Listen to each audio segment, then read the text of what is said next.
Airtel के channel number 300।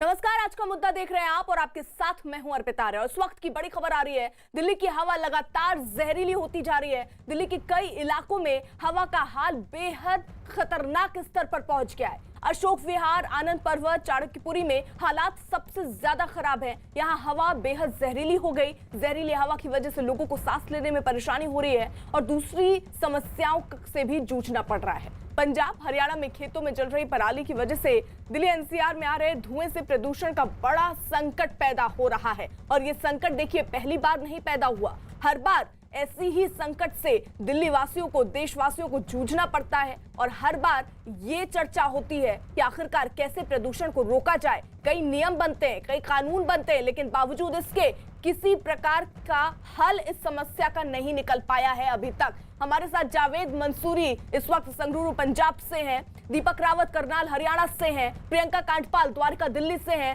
South MCD और साथ ही साथ जल्दी से पहले प्रियंका को रुक कर लेती हूँ। प्रियंका, अगर आवाज आप तक पहुंच रही हो तो क्या हाल है, जरा पहले ये दिखाइए और इस हाल से निपटने के लिए क्या तैयारी है, जरा वो भी बताइएगा। जी बिल्कुल, आपको पहले बताएं कि दिल्ली की एयर क्वालिटी अगर पिछले एक हफ्ते की बात की जाए तो मॉडरेट से पुअर कैटेगरी में आ गई है। द्वारका में इस वक्त हम मौजूद है जहां पर 327 बनी हुई है। पीछे फिलहाल आप एक यहां पर smog gun, anti smog gun देख रहे हैं, जो फिलहाल तुरंत यहां पर अभी लाइट चली गई तो इस वजह से बंद हो गया है। लेकिन ये स्मॉग गन की मदद से, जैसे कि जहां पर अभी हम मौजूद है, ये कंस्ट्रक्शन साइट है जिसकी वजह से बहुत ज्यादा PM 2.5 या PM 10 में वृद्धि होती है। तो ऐसे में यहाँ पर साउथ एमसीडी के द्वारा इस तरीके से एंटी स्मॉग गन्स का इस्तेमाल किया जा रहा है ताकि जो धूल हो उसको सेटल डाउन किया जा सके और वो हवा में ना रहे। इसके अलावा अगर बात की जाए तो दिल्ली के कुछ इलाके जैसे कि पूसा रोड, जो कि वैसे हरित माने जाते हैं, वहां पर ग्रीनरी काफी ज्यादा है। द्वारका की बात की जाए तो ये तमाम इलाके जो हैं ये पुअर से वेरी पुअर कैटेगरी में बने हुए हैं। एक हफ्ते में ही जो हवा पहले मध्यम श्रेणी में थी वो अब खराब और धीरे धीरे बेहद खराब की तरफ बढ़ती जा रही है। जी, तो यानी जिस तरीके से हवा का हाल है, समझिए कि ये स्थिति पहली बार नहीं है, ये हर बार स्थिति होती है और हर बार सरकारें ये कहती हैं कि इससे निपटने के लिए तमाम प्रयास किए जा रहे हैं, अगली बार ऐसी सिचुएशन नहीं होगी। लेकिन बावजूद इसके ऐसी ही स्थितियां लगातार पैदा होती हैं। दीपक भी हमारे साथ जुड़े हुए हैं जो कि करनाल हरियाणा में इस वक्त मौजूद हैं। दीपक, क्या वहां पराली जलाई जा रही है जिसको एक खास वजह कहा जाता है प्रदूषण के लिए? जी अर्पिता, जाहिर तौर पर पराली जलाने के पीछे की जो वजह हैं वो किसान अब अलग अलग वजहें बताते हैं। लेकिन इस वक्त करनाल में मैं मौजूद हूँ और ये तस्वीर आपको दिखाते हैं। ये देखिए, पराली पर आग लगाई गई है और ये तस्वीरें अक्सर जो है वो हरियाणा, पंजाब से सामने आती हैं जब आप खेतों में जगह जगहों पर इस तरीके से पराली को जलते हुए देखते हैं। और ये जो पराली का जो धुआं है, इसी धुएँ को काफ़ी ज़्यादा ख़तरनाक कहा जाता है क्योंकि इसी धुएँ की वजह से जो है वो परेशानी काफ़ी ज़्यादा बढ़ जाती है। जो एक एयर क्वालिटी इंडेक्स है उसमें आप देखते हैं PM 2.5, PM 10 का स्तर बढ़ जाता है और ये तस्वीरें हर साल नज़र आती हैं। हालांकि सरकारें ये दावा करती हैं कि उन्होंने इसके लिए कड़े कानून बनाए हुए हैं, जेल तक की सज़ा है, बड़ा फ़ाइन रखा जाता है, लेकिन बावजूद उसकी तस्वीरें आपको दिखाते हैं। ये देखो, पूरे खेत में रात के वक्त ज़्यादा ही पराली जलाई जाती है। इसके पीछे की वजह ये है कि ये रात को जलाई गई पराली है। देखिए, छूने से ही पता चलता है कि काफ़ी गर्म है, क्योंकि रात को इसलिए जलाया जाता है। मैं आपको इसके पीछे वजह बताऊँ, वो इसलिए क्योंकि अधिकारी जो है वो रात में कम निकलते हैं, इसलिए चोरी छुपे ये कोशिश की जाती है कि खेतों के किनारे इस तरीके से आप जहाँ तक देखेंगे आपको पूरा खेत काले नज़र आएंगे। सामने थोड़ी देर आगे चलेंगे तो वहाँ पर भी खेत काले पड़े हुए हैं। तो इस तरीके से रात में इनको जला दिया जाता है ताकि सुबह इसको इस तरीके से दबा दिया जाए। ट्रैक्टर इसके ऊपर चला दिया जाता है। एक और चीज़ इसके ऊपर की जाती है, ट्रैक्टर चला दिया जाता है ताकि जो कालिक है आपको दिखेगी नहीं, इसको नीचे दबा दिया जाएगा। हमारे साथ किसान भी हैं जो कि इस पराली को जला रहे हैं, लेकिन उनका अपना तर्क है। उनका ये कहना है कि जो सब्सिडी की बात सरकार करती है वो सब्सिडी तो दिखती नहीं है, मिलती नहीं है और नाकाफ़ी है। उससे किसान क्या कमाएगा, क्या खाएगा। लेकिन इस तरीके की तस्वीरें अक्सर नज़र आती हैं जिसकी वजह से प्रदूषण बढ़ता हुआ नज़र आता है। दिल्ली और NCR का हमारे साथ किसान है। सर, ये पराली को लेकर तो काफ़ी ज़्यादा सवाल उठते हैं। आपको भी पता है कि पराली की वजह से प्रदूषण बढ़ रहा है, क्यों इस तरीके से हम लोग आग लगा रहे हैं? एक तो सरकार की जागरूकता कम है किसानों में, या तो सरकार को चाहिए कि लोग डेवलपमेंट ऑफिसर है या मतलब अधिकारी है, अधिकारी के स्तर पर किसानों को जागरूक किया जाए। किसान खुश नहीं है, अभी आग लगा के खुश है। उसकी मजबूरी है कि वो दीपक, आग मैं आ रही लगाता हूँ, है। प्रियंका का रुख कर लेती हूँ क्योंकि कुछ इंतजाम किए जा रहे हैं ताकि इससे निजात पाई जा सके। प्रियंका।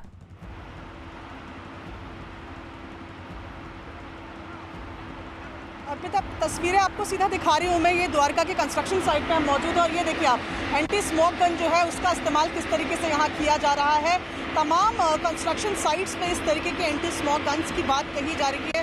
प्रगति मैदान में जहाँ कंस्ट्रक्शन हो रहा है वहाँ पर भी इस तरीके की एक एंटी स्मोक गन रखी गई है। ये आप देखिए किस तरीके से भारी जो वॉल्यूम है उसमें से ये पानी स्प्रे करता है और जो धूल है उसको सेटल डाउन करता है। आप देख रहे हैं कि जहाँ जहाँ ताज़ा कंस्ट्रक्शन हुआ है उस चारों तरफ को ये एंटी स्मोक गन जो है उसका जो थ्रो है वो किया जाता है और इससे पानी, बेसिकली इसमें पानी ही रहता है जो धूल को सेटल डाउन करता है। इस तरीके की अगर बात की जाए तो केवल साउथ एमसीडी ने ही 10 एंटी स्मोक गन्स अपने पास फिलहाल पोल्यूशन से निपटने के लिए रखी हुई हैं और इनके साथ साथ अलग अलग निगमों ने भी इस तरीके की एंटी स्मोक गन्स की डिमांड की है। दिल्ली सरकार के पास भी इस तरीके की एंटी स्मोक गन है। तो ये एक सबसे बड़ा और अहम काम जो सिविक एजेंसीज द्वारा पोल्यूशन से निपटने के लिए किया जा रहा है, इसकी तस्वीरें हम आपको यहाँ पर दिखा रहे हैं। तमाम कंस्ट्रक्शन साइट में क्योंकि कई तरीके के नियम कानून इस बार भी लागू किए गए हैं, इस बार काफ़ी ज़्यादा स्ट्रिक्ट भी सरकार नज़र आ रही है। डीपीसीसी ने 50 लाख रुपए का जुर्माना भी कंस्ट्रक्शन साइट्स में पोल्यूशन के मद्देनजर जो नियम बनाए गए हैं कि वो कर्टेल्ड रहे, वहाँ पर ढका हुआ होना चाहिए, तमाम चीज़ें नहीं देखने पर 50 लाख का जुर्माना भी लगाया है। फिक्की पर भी ये जुर्माना लगाया गया है। तो ऐसे में कंस्ट्रक्शन साइट पर सबसे ज़्यादा नज़र है। इसके अलावा सिविक एजेंसीज पानी से स्प्रिंकल करती हैं सड़कों के किनारे, पेड़ों पर।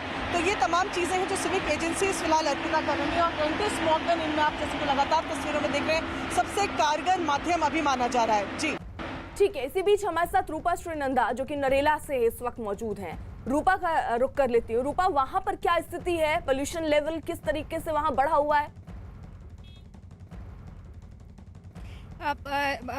नरेला जो जगह है वो भी 13 में से एक हॉटस्पॉट्स हैं, तो यहाँ पर भी हमारी स्थिति काफ़ी बुरी है और जो आपको हवा नज़र आती है उसमें हेज़ है, लाइक वो हवा बिल्कुल भी साफ़ नहीं है। हम जिस गांव में अब खड़े हैं वो उस गांव का नाम हिरंकी है एंड इस गांव में काफ़ी सारे किसान ने वो फॉर्म फिलअप किया था जिसके तहत जो पूसा का बायो डिकम्पोजर है वो उसको इस्तेमाल करेंगे और इस साल अपना पराली नहीं जलाएंगे।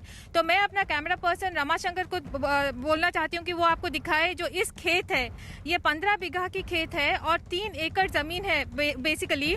इसमें जो किसान थे उन्होंने नॉन बासमती पैडी उन्होंने उगाई थी। 10 दिन पहले उन्होंने पैडी को काटा और वो जो सारा रेसिड्यू है आप देख सकते हैं खेत में पड़ा हुआ है। आज सुबह 8 बजे तक जो किसान थे वो खेत पर आकर वो सारा जो स्टबल है उसको समेटा, थोड़े थोड़े छोटे छोटे पाइल्स में रखा और अब इंतज़ार कर रहे हैं कि कब दिल्ली सरकार से मुख्यमंत्री भी आए और एग्रीकल्चर एक्सटेंशन ऑफिसर्स जो आ चुके हैं ऑलरेडी आएंगे और वो बायो डिकम्पोजर पहली बार इस गांव में इस खेत में वो इस्तेमाल होगा। रमाशंकर को अगर मैं दिखाऊं बोलने के लिए, आप देख सकते हैं वहाँ पे एक ट्रैक्टर खड़ी है। तो क्या तरीका है कि पहले वो जो आएंगे वो 1 एकड़ में 20 लीटर पानी से मिक्स हुआ सोल्यूशन डालेंगे वो और उसके बाद इस ट्रैक्टर को खेत के ऊपर चलाएंगे और 10 दिन तक उसको छोड़ देंगे कि वो अपने आप गले और वो जो स्टबल है वो अपने आप डिकम्पोज हो करके फर्टिलाइज़र में कन्वर्ट हो, ऑर्गेनिक फर्टिलाइज़र में कन्वर्ट हो। एग्रीकल्चर एक्सटेंशन ऑफिसर्स जो हैं यहाँ पर लोकेशन में, वो लोग हमें बता रहे थे कि किसानों के मन में सवाल था कि कितने दिनों में वो गलेगा और इसमें अपना खेत का कोई नुकसान होगा या नहीं और पैसा भरना पड़ेगा या नहीं। तो थोड़ा सा कन्विंसिंग करना पड़ा बट किसान भी तैयार हुए और इस गांव में इस बार काफ़ी सारे किसान ने इस पहल को अपनाई है और उन्होंने ये भी कहा है कि अगर ये काम करता है तो सभी को ये अपनाना चाहिए बिकॉज ये एक ऑल्टरनेटिव देगा पराली के जलाने से, जिससे किसान खुद भी बहुत मुश्किलों से गुजरता है। बिल्कुल रूपा, रहिए आप हमारे साथ। पराली जलाने की तस्वीरें देखिए लगातार सामने आ रही हैं, खास तौर पर पंजाब, हरियाणा और यूपी में जलाई जा रही पराली से जहरीला धुआं आगे बढ़ रहा है। हम आपको अलग अलग ये तस्वीरें दिखा रहे हैं। बठिंडा, लुधियाना, रोहतक, अमृतसर, बरेली, हर जगह कैमरे के सामने ही खेत में खड़ी पराली को आग लगाई जा रही है। इसका धुआं अब दिल्ली में पहुंचने लगा है और हालात खराब होने लग गए हैं, जो आप आसपास भी देख पाएंगे कि किस तरीके से चारों तरफ धुआं ही धुआं नजर आ रहा है। एक तरफ दिल्ली समेत पूरे एनसीआर में धुएं वाले कोहरे की चादर साफ दिख रही है, वहीं दूसरी तरफ पंजाब में किसान खुलेआम पराली को आग लगा रहे हैं। पंजाब के कई शहरों में किसानों ने सरकार के खिलाफ गुस्सा दिखाने के लिए ही पराली को आग लगा दी। बठिंडा में किसानों ने पराली जलाते हुए पंजाब सरकार को खुली चुनौती दी और प्रदर्शन किया। किसानों के कुछ संगठन लगातार पराली के मुद्दे पर सरकार की कोशिशों को दिखावा बता रहे हैं, जिसका कहना है कि पराली को जलाने से किसानों को रोकने के लिए सरकार ने कोई कदम नहीं उठाया। सरकार को मशीनरी सब्सिडी में दे और एक गांव में कम से कम 5-6 मशीनें हों जो इसके लिए हल करे। एक जिम्मेदार एक छोटा किसान तो इसका हल कर नहीं सकता, सरकार ही कर सकती है। सरकार तो करती नहीं, सरकार तो केवल कह देती है आग ना लगाओ, और आग लगाने के बगैर इसका कोई सलूशन ही नहीं है। पराली को जलाना हमारी मजबूरी है। ऐसे है कि सरकार हमको मुआवजा दे जा तो नहीं तो ऐसे पराली को जलाना हमारी मजबूरी है। पराली जब तक सरकार हमें 200 रुपया एकड़ का नहीं देगी तब तक हम पराली जलाते रहेंगे। या तो हमारे को 200 रुपया प्रति क्वांटल का मुआवजा दे, तो जहाँ कोई आप जो है संद मुहैया करवावे, इस करके पराली नहीं जलाएंगे, नहीं तो ऐसे ही पराली जलाते रहेंगे। तो पंजाब के संगरूर में किसानों ने पटवारी और एक पंचायत सचिव को बंधक बना लिया। ये दोनों लोग वहां के भवानीगढ़ में पराली जलाने वालों पर मामले दर्ज कराने गए थे, लेकिन जैसे ही इस बात का पता वहां की किसान यूनियन को चला, बड़ी संख्या में किसान वहां जुट गए और पटवारी और पंचायत सचिव को बंधक बना लिया गया। खबर पाकर पुलिस भी वहां पहुंची, लेकिन किसानों ने दोनों लोगों को नहीं छोड़ा। किसानों ने कहा कि वो इसी शर्त पर दोनों लोगों को जाने देंगे जब इस बात का भरोसा दिलाया जाए कि पराली जलाने पर केस नहीं दर्ज किए जाएंगे। तो किसानों ने फिलहाल पटवारी को यहां पर बंधक बनाया है और इसी के साथ साथ पंजाब के संगरूर में ये बंधक बनाया गया। हालांकि उनको समझाने की कोशिश हुई, लेकिन किसानों का साफ तौर पर यह कहना है कि किसान यूनियन को चला, ये बड़ी संख्या में किसान वहां जुट गए हैं और पटवारी और पंचायत सचिव को बंधक बना लिया गया है। खबर पाकर पुलिस भी वहां पहुंच गई, लेकिन किसानों ने दोनों लोगों को नहीं छोड़ा। किसानों ने कहा कि वो इसी शर्त पर दोनों लोगों को जाने देंगे जब इस बात का भरोसा दिलाया जाए कि पराली जलाने पर केस नहीं दर्ज किए जाएंगे। वहीं हरियाणा के गोहाना में खेतों में पराली जलाने के मामले में पिछले 2 दिनों में काफी बढ़ोतरी हुई। किसानों को पराली जलाने से रोकने के लिए जुर्माना तय किया गया, लेकिन किसान इसे अपनी मजबूरी बताकर खेतों में ही पराली में आग लगा रहे हैं। पराली से निकले धुएं की वजह से हवा में प्रदूषण का स्तर बढ़ गया, लेकिन किसानों की दलील है कि सरकार अगर पराली खरीद ही नहीं रही है तो उनके पास इसे जलाने के अलावा कोई रास्ता नहीं है। भाई प्राय देखने में आया है कि जिन जिन खेतों में जो कंबाइन से कटाई हो रही है और वो बिना एसएमएस के हो रही है, तो वहीं ये इंसिडेंट्स आए हुए हैं आगजनी के। तो मेरा एक तो आपके माध्यम से ये है कि जो भी कंबाइन हार्वेस्टर है, जो किसान है, वो अपनी कटाई उस कंबाइन से कराए जिसके साथ एसएमएस हो।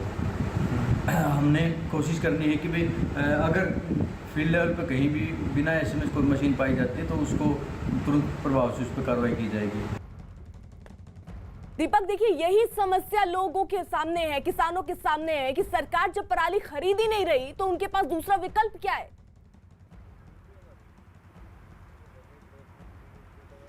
जी अर्पिता, जाहिर तौर पर ज़्यादातर किसानों का यही कहना है। जब हम अलग अलग इलाकों में जाते हैं, हरियाणा पंजाब के, तो वहाँ किसान सिर्फ यही बात कहते हैं कि सरकारें तो दावा करती हैं, बड़ी बड़ी योजनाएं बनाती हैं, लेकिन वो योजनाएं ज़मीन पर नज़र नहीं आती और इसलिए ये इस तरीके की चीज़ें नज़र आती हैं। ये देखिए अभी भी पराली जल रही है, पराली का धुआं आपको उड़ता हुआ नज़र आएगा और इसी धुएँ को काफ़ी ख़तरनाक कहा जाता है। और ये तस्वीरें सिर्फ हरियाणा के एक इलाके की नहीं है, बल्कि हरियाणा और पंजाब में इस दौरान आप कहीं भी चले जाइए तो धान की कटाई के बाद इस तरीके की तस्वीरें अक्सर नज़र आती हैं, जिसके बाद आप दिल्ली और एनसीआर में धुएं का गुबार देखती हैं, जिसकी वजह से सांस लेने में परेशानी होती है। और कोरोना काल में तो ये बहुत ज़्यादा हानिकारक है, ये जानकारों का कहना है। किसानों से जान लेते हैं।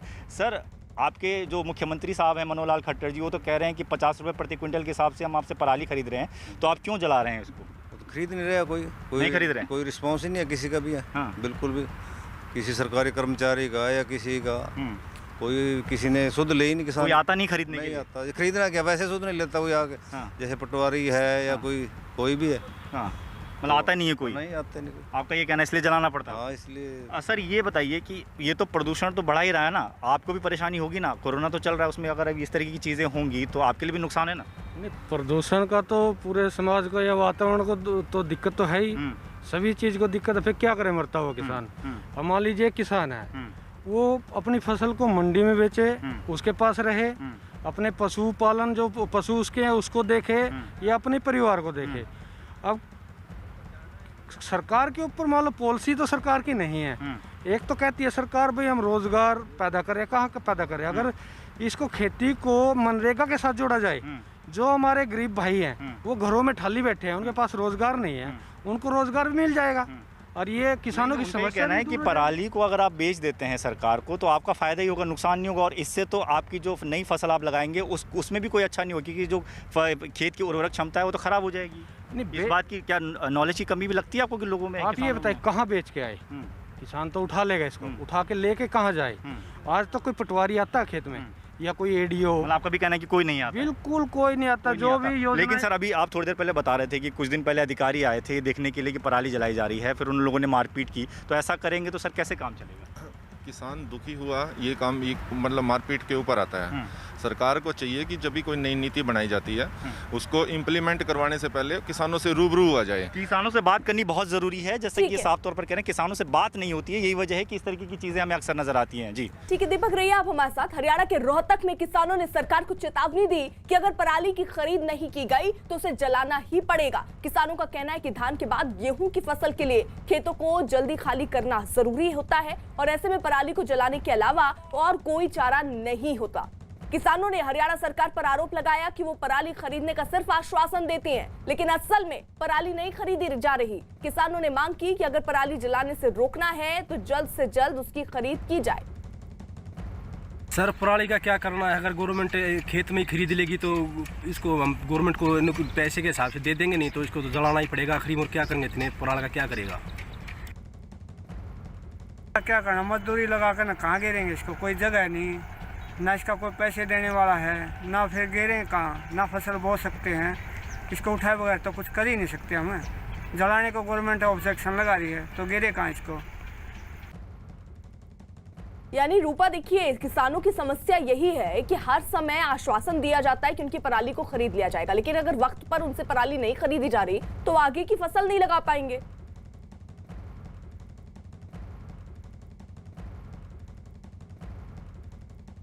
रूपा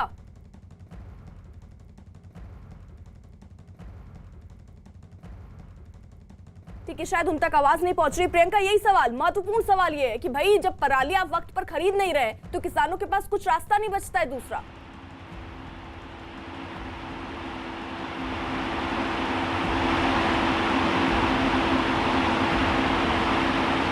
प्रियंका,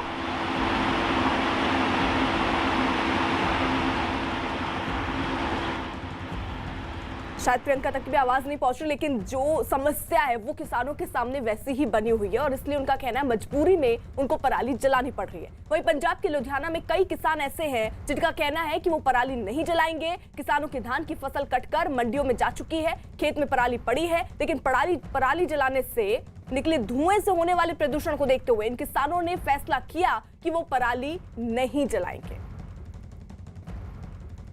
प्रदूषण को लेकर सरकारों की तरफ से बयानबाजी शुरू हो चुकी है भले ही, पर इस चीज़ को लेकर ग्राउंड जीरो पर क्या हकीकत है इसको जानने के लिए हम लोग लुधियाना के पास लगते गांव में दौरा कर रहे हैं और मैं एक ऐसे खेत में मौजूद हूं जहां पर फसल कट चुकी है। मैं तस्वीरों में आपको दिखाना चाहूँगा कि फसल कट चुकी है, पर उसके बावजूद भी किसान ने अभी तक इस जो बची हुई जो जड़ें रहती हैं उनको आग नहीं लगाई है, क्योंकि उनका कहना है कहीं ना कहीं कि इसको आग लगाने से जो प्रदूषण फैलेगा उसका नुकसान जहां साथ लगते राज्यों को होगा तो उनके गांव के लोगों को भी नुकसान झेलना पड़ सकता है। मेरे साथ कुछ किसान हैं, उनके साथ बात करते हैं। सर, आप क्या कहना चाहेंगे? आपको जो आपने फसल इतनी देर से, कितनी देर से इसको काटा हुआ है, कितने दिन इसको काटे हुए हो गया और इसको आग लगाएंगे या नहीं लगाएंगे? नहीं, आग नहीं लगाएंगे। 5 दिन हो गए इसको काटे हुए को, तो इस पर खर्चा भी होगा, तो इसको ऐसे ही बेचे बा कर बचे करेंगे। दीपक, इस बीच देखिए कुछ किसान ऐसे भी हैं जो ये पहल कर रहे हैं कि चाहे जितनी मुसीबतें हो लेकिन वो अपनी जान और दूसरों की जान को खतरे में नहीं डालेंगे और इसलिए वो पराली नहीं जलाने का फैसला करके बैठे हैं।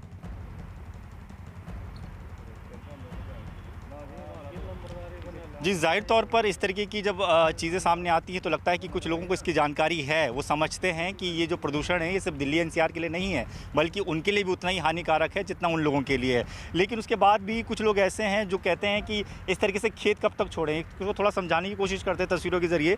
देखिए, धान की जब कटाई होती है तो उसमें जिस तरीके के जो अंश बच जाते हैं उसको मशीनों से काटा जाता है, जो मशीनें इनको दी जाती हैं। उन मशीनों की कटाई के बाद किसानों का ये कहना है कि जो ये हिस्सा है इतना हिस्सा रह जाता है। अब इस हिस्से को कैसे निकालें, क्योंकि मज़दूर है नहीं, कोरोना के चलते कई सारे मज़दूर जो हैं गांव जा चुके हैं। अब वो मज़दूरों की कमी है तो हाथ से तो कर नहीं सकते, मशीनें चलानी पड़ती है और इसको नीचे से काटने वाली जो मशीनें हैं वो पूरी तरीके से मिलती नहीं है। तो ऐसे में इनकी परेशानी काफ़ी ज़्यादा बढ़ जाती है और उसको साफ़ करने के लिए इनको इस तरीके से पराली में आग लगानी पड़ती है और ये इनकी सबसे बड़ी परेशानी है। इसी परेशानी को लेकर इनका ये कहना है कि जो मशीनें इनको जड़ से काटने वाली जो मशीनें आती हैं वो काफ़ी महंगी पड़ती हैं, उसका पैसा नहीं है, इतनी खेती नहीं होती कि जितना इतना पैसा इन मशीनों में लगाएं। यही वजह है कि इस तरीके का एकमात्र इनके पास ऑप्शन बचता है कि इसको आग लगा देते हैं। लेकिन सर, आपसे एक सवाल पूछना चाहूँगा कि ये जो काटा हुआ आपने इस तरीके से, क्या इसको हम जड़ से उखाड़ने वाली जो मशीन है उसका इस्तेमाल नहीं कर सकते हैं क्या? वो सरकार तो कहती है हम उसमें सब्सिडी दे रहे हैं आपको। नहीं है नहीं ना, कहाँ पे है, कोई मिलती नहीं ना। कहने को तो कुछ भी कह ले ना, कोई एडीओ मान लो कोई भी कृषि अधिकारी है आज तक खेत में आके देखता है ना, पटवारी देखता है, वो अपने ऑफिस में बैठे रहते हैं, वही पॉलिसी तैयार करते हैं और वही गवर्नमेंट को दे देते हैं। धरातल पे कुछ नहीं है, ये सब कोरी बयानबाजी है। तो मतलब आपको लगता है कि जो मशीनों में सब्सिडी देने की बात करी जाती है वो ऐसी ही है बात, बस योजना बना दी और कुछ है नहीं? ऐसा मान लीजिए 2-3 एकड़ का किसान है, वो कैसे लेगा मशीन?